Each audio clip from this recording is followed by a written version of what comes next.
আপনারা নিশ্চয়ই সবাই জানেন যে ক্যান্সারের রোগীদের যদি কেমোথেরাপি দেওয়া হয়, কেমোথেরাপি দিলে কমনলি মাথার চুল সব পড়ে যায়। কিন্তু এটা কি কখনো ভেবে দেখেছেন যে কেন আসলে চুল পড়ে যায়? অথবা এটা কি কখনো চিন্তা করে দেখেছেন যে এই চুল কেমোথেরাপি দেওয়া শেষ হয়ে গেল, এই চুলগুলো আবার নতুন করে গজায় কিনা? আসলে ক্যান্সারের জন্য যে কেমোথেরাপিগুলো দেওয়া হয়, সেই কেমোথেরাপিগুলো হচ্ছে এমন খুব পাওয়ারফুল ওষুধ, যে ওষুধগুলো আমাদের কোষের ডিএনএ এর উপর কাজ করে।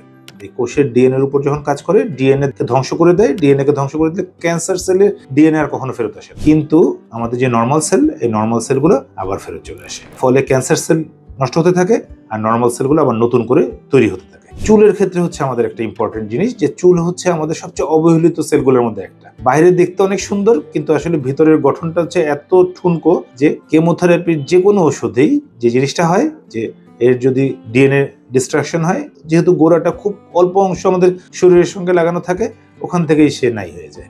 ফলে সব চুল পড়ে যায়। কিন্তু কেমোথেরাপি যদি আমরা শেষ করে ফেলি, তারপর যদি একটা নির্দিষ্ট পিরিয়ড কেমোথেরাপির ইফেক্ট শরীর থেকে চলে যায়, তখন আবার সে চুলগুলো আবার নতুন করে হওয়া শুরু হয়ে যায়। সুতরাং ক্যান্সারের কারণে কেমোথেরাপি দিয়ে যদি চুল পড়েও যায়, এটা নিয়ে কোনো দুশ্চিন্তা করবেন না, ঠিক হয়ে যাবে।